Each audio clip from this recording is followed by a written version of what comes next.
Hello and welcome to the Learn English Lab. I'm Mike, and today we're going deep on a topic I know is close to a lot of hearts out there: how to speak English without fear. We've got a fantastic expert with us, Sarah, who's got a ton of great insights to help us unlock our inner confident English speaker.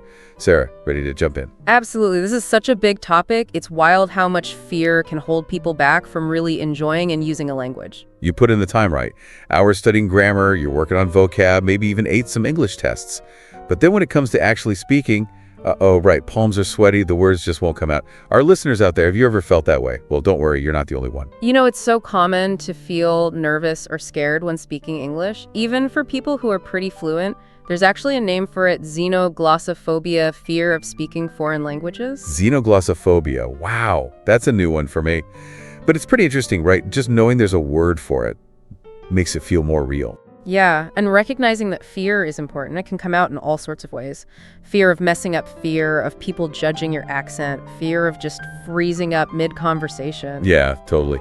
Even avoiding speaking situations altogether, we've all been there, right? I remember one time I was in London trying to order food, and I completely blanked on the word for fork.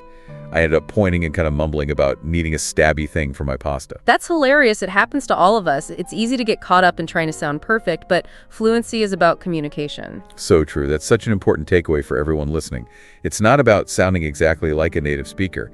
It's about being able to express yourself, even if you make a few mistakes along the way. Exactly. And that's why it can be so helpful to start small. Rather than diving into the deep end, start by practicing with someone you're comfortable with, a friend, a family member, or even just talking to yourself. Wait, hold on. You're saying we should be talking to ourselves in English? That's not a little weird. Not at all. It's actually a super effective way to build up fluency and confidence. You can narrate your day, practice different phrases, maybe even have full conversations with yourself. The important thing is to create a safe space to make mistakes and experiment. I guess that makes sense. It's true, we can be our own worst critics sometimes. And there are so many great resources online now: language exchange platforms, online communities, even apps just for speaking practice. And the great thing about those online spaces is everyone is learning. It takes the pressure off. You can relax, make mistakes, get feedback. It's like a judgment-free zone for English learners, which kind of brings us to the next big hurdle: fear of making mistakes. Absolutely. It trips a lot of people up. But here's the thing, mistakes are totally normal, and actually they're crucial for learning. Every time you stumble or make a grammar mistake, think of it as a chance to figure out where you can improve. So we should be thanking our lucky stars for those oops moments. Put it this way, every mistake is one step closer to fluency. The more willing you are to put yourself out there and make mistakes, the faster you learn and grow. That's actually really encouraging. Instead of fearing mistakes, we should see them as feedback. And as you practice and get more comfortable with the language, you'll notice a shift. You start to focus less on what you can't do and more on how far you've come. Like anything, the more you practice, the better you get. And with consistent practice, speaking English will feel more natural. Exactly. And as you see those improvements, it creates this positive feedback loop. You get more confident, you're more willing to speak, and that leads to even more progress. Like a self-perpetuating cycle of improvement. Precisely. Now, one practical tip I always recommend is to slow down your pace. Seriously. I always thought speaking fast was a sign of fluency. That's a common misconception. Speaking too fast can actually make it harder for people to understand, especially when you're still working on pronunciation. I've definitely done that, trying to squeeze too many words in, and it just ends up sounding like a jumbled mess. By consciously slowing down, you give yourself more time to think, to choose your words, to pronounce them clearly. It makes you sound more in control, too. Communication is a two-way street. If you need something repeated, don't be afraid to ask. Could you please repeat that? Or can you explain what you mean? Those are definitely phrases you can practice ahead of time. Another helpful tip for slowing down and speaking clearly is to pay attention to your breathing. Breathing, how does that tie into speaking? Well, when we're nervous, our breathing gets shallow, which can make our voices shaky. Oh yeah, I get that feeling. Taking deep breaths helps calm your nerves. It helps you project your voice better. So it's not just the words we use, it's how we use them. Breathing, pacing, pausing. And all of those things are connected. When you feel in control of your breathing and your pace, it makes your speech more fluent and engaging. It's like building a foundation. As you keep practicing and refining these skills, speaking English will become less about fear and more about having fun. I mean, that's the goal, right? To be able to connect with others, express ourselves, experience the world. Exactly, it's about unlocking that joy of communication, realizing that speaking English can be incredibly rewarding. And that brings us to another piece of this puzzle mindset. Okay, mindset. So how do we shift our thinking and become more confident speakers? It all starts with being aware of that inner voice. You know, the one, what's it saying to you when you're about to speak English? Oh man, mine's usually a chorus of negativity, like you're gonna mess up or they're all judging you. Just stay quiet and don't embarrass yourself. Not exactly a motivational speech. I hear you. It's normal to have those negative thoughts, but the key is to challenge them. When you feel yourself getting caught up in those doubts, stop and ask yourself, is this thought really helping? Is it true or just fear talking? So it's about becoming our own cheerleaders. Instead of putting ourselves down, we need to pump ourselves up. You got this, your English is amazing. That's the spirit. It might feel silly at first, but the more you practice positive self-talk, the more you'll start to believe it. And the more you believe in yourself, the less power those negative thoughts have. Right. As you start to see yourself as a capable English speaker, your communication will naturally become more confident and fluent. Like a self-fulfilling prophecy. If you believe you can do it, you're more likely to succeed. And the opposite is also true. If you keep telling yourself you're going to fail, you're setting yourself up for a bad experience. So positive self-talk is key, but are there other mental tricks we can use to boost our confidence? Visualization can be powerful. Try this before you have to speak English. Close your eyes and imagine yourself speaking confidently and fluently.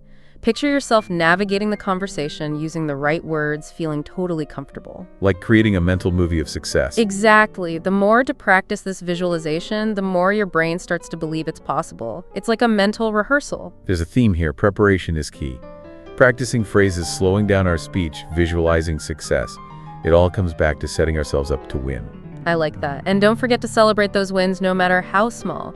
Every time you push past your comfort zone and speak English, that's an accomplishment. So every time we order a coffee in English, we should be giving ourselves a high five. Maybe not a full-blown celebration, but definitely acknowledge those moments and appreciate your efforts. It reinforces the positive learning cycle. Speaking of motivation, let's talk about one of the most important things. Practice, practice, practice.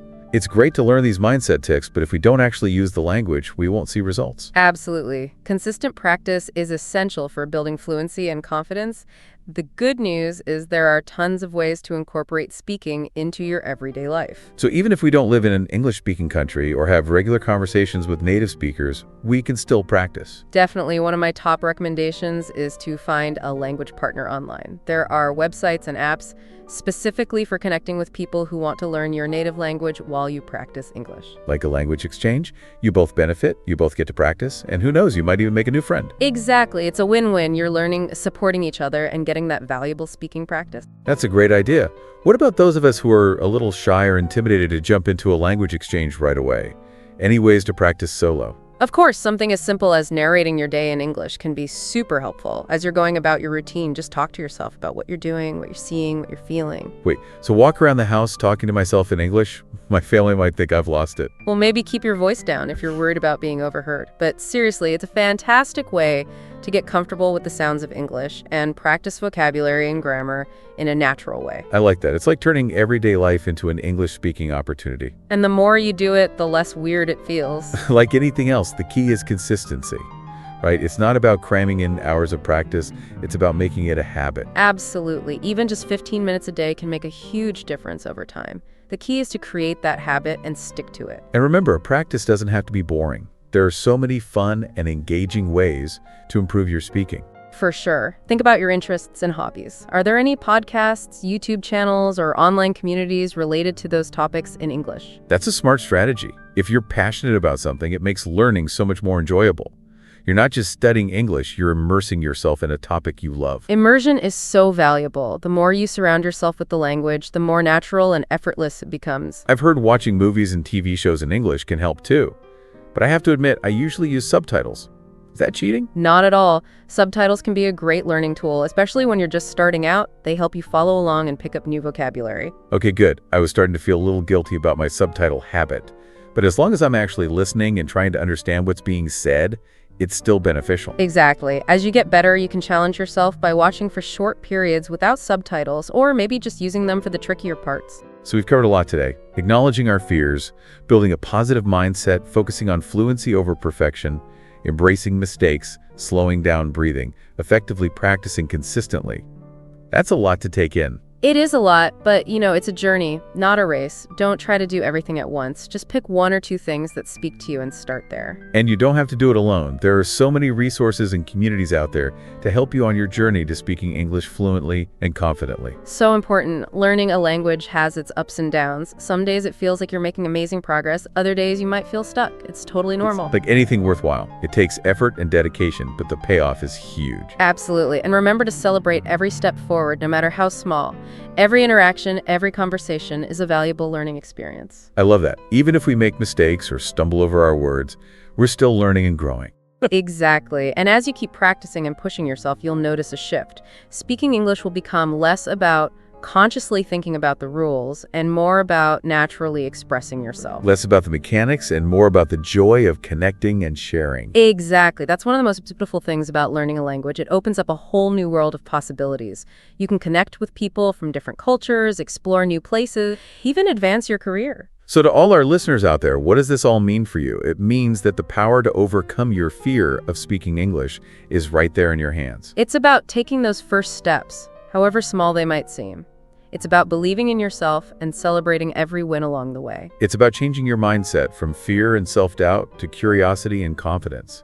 It's about seeing English not as a barrier, but as a bridge to amazing opportunities. And as you start this journey, remember you're not alone. There's a whole community of English learners all over the world. They're facing similar challenges and working towards the same goals. Connect with each other, support each other, celebrate each other's successes. Because together we can overcome those fears, find our voices, and embrace the incredible gift of communication. One last thought for you to chew on. Imagine being able to express yourself effortlessly in English, connect with people from all walks of life, and pursue opportunities you never thought possible. What can you do today to start making that vision a reality? And don't forget to like, share, and subscribe to this YouTube channel for more deep dives into the world of English learning.